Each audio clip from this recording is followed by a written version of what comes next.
ఉప్పాడ తీరప్రాంతం అక్కడి మత్స్యకారుల జీవితం ఇటీవలి సంవత్సరాల్లో తీరకోత కాలుష్యం ప్రకృతి వైపరీత్యాలతో తీవ్ర సవాళ్లెదుర్కొంటోంది.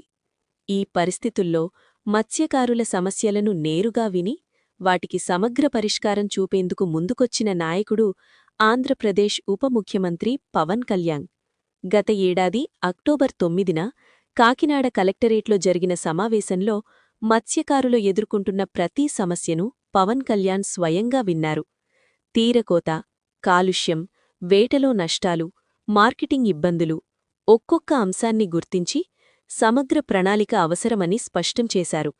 వివిధ శాఖల ఉన్నతాధికారులు, మెరైన్ ఫిషరీస్ నిపుణులు, జిల్లా అధికారులతో కలిసి పవన్ కళ్యాణ్ ప్రత్యేకంగా సమన్వయం చేశారు.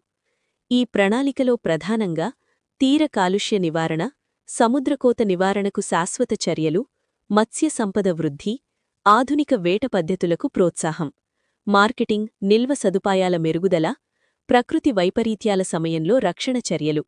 అంతేకాదు, గ్రామాల్లో మౌలిక వసతుల అభివృద్ధి, ప్రత్యామ్నాయ ఉపాధి అవకాశాల కల్పన కూడా ఇందులో భాగం చేశారు.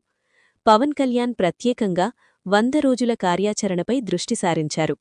కాలుష్య నియంత్రణ, హార్బర్ ఆధునీకరణ, మత్స్య వనరుల పరిరక్షణ ఇవి వేగంగా అమలు కావాలని ఆదేశించారు.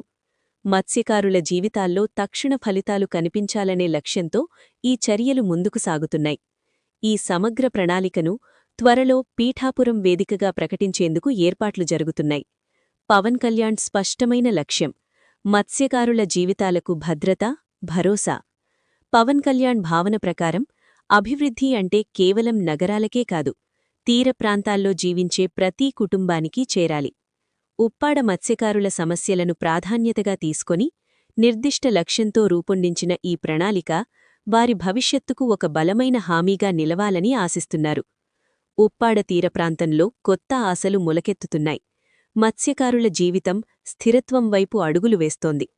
ఈ ముందడుగు పవన్ కళ్యాణ్ నాయకత్వంలో మత్స్యకారుల అభ్యున్నతికి ఒక కొత్త అధ్యాయం. Thank you for watching.